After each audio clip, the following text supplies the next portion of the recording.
Perpetual virginity.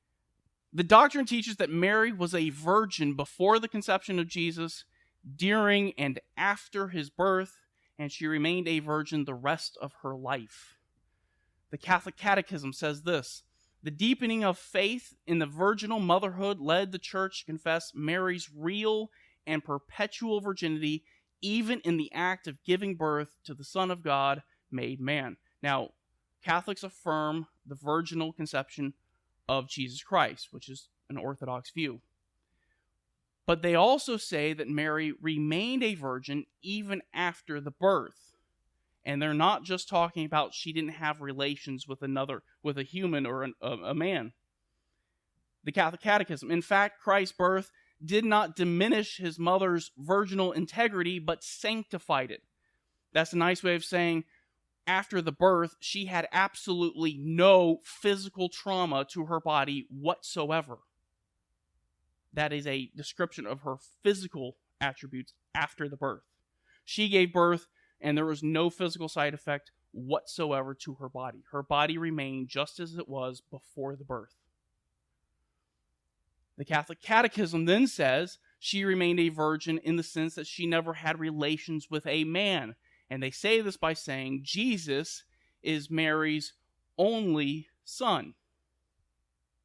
Pope Pius IX, in his bull Ineffabilis Deus, the same one that gave us the Immaculate Conception, here's what he said of her: in her, who with her only begotten Son.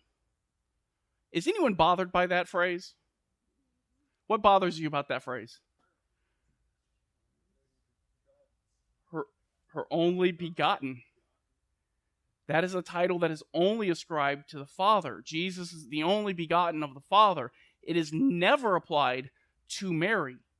But here they have taken Mary and they have given her this title of being the mother of the only begotten.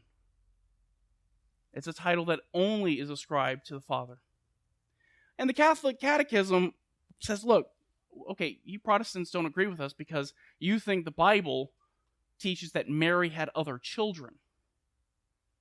But they don't think that. Here's what the Catholic Catechism says. I know this is a long quote, but we'll get through it. Against this doctrine, the objection is sometimes raised that the Bible mentions brothers and sisters of Jesus. The Church has always understood these passages are not referring to other children of the Virgin Mary. In fact, James and Joseph, brothers of Jesus, are the sons of Mary, a disciple of Christ whom St. Matthew significantly calls the other Mary. They are close relations of Jesus according to the Old Testament expression. In fact, one Catholic translation of the Bible, when it says Jesus' brothers, it says they are his cousins.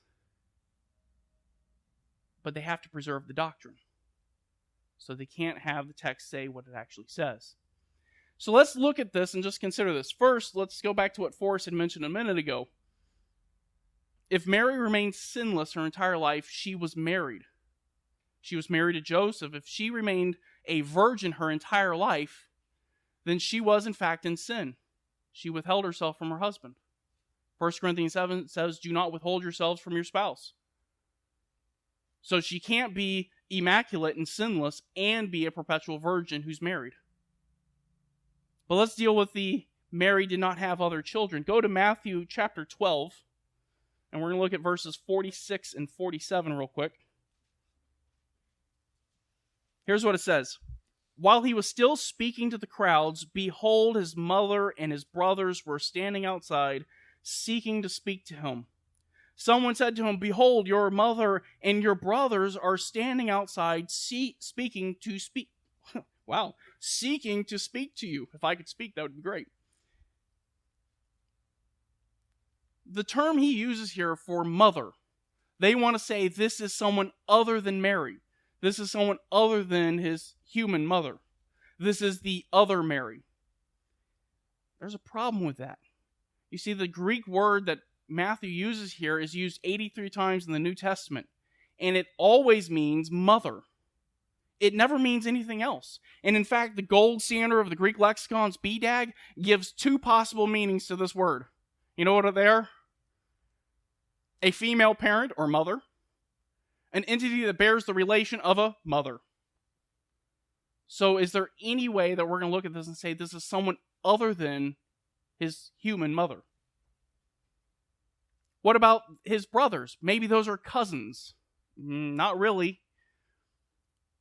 Because the Greek word there is used in a couple ways. It could be referring to his biological brother. It could also be referring to a spiritual brother, in the sense that Forrest is my brother in Christ. But Rome denies both of these. And they say both of these are wrong. These are his cousins. But the word for cousin is not used here. It's very plain. This is a brother of Jesus. But also notice, who is it that points out to Jesus that his mother and his brothers are waiting for him?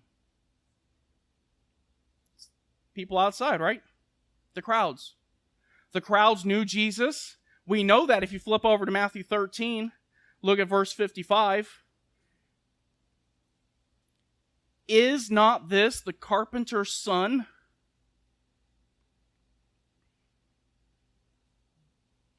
Let me get back where I am.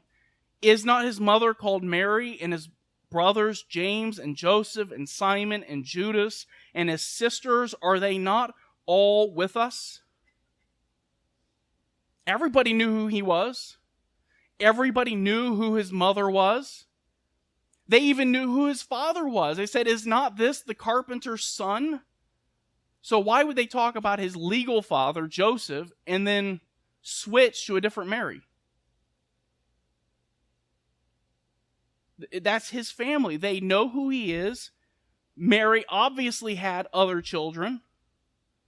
And if she didn't, and she withheld herself from her husband, again, she's in sin. So the Immaculate Conception cannot be true.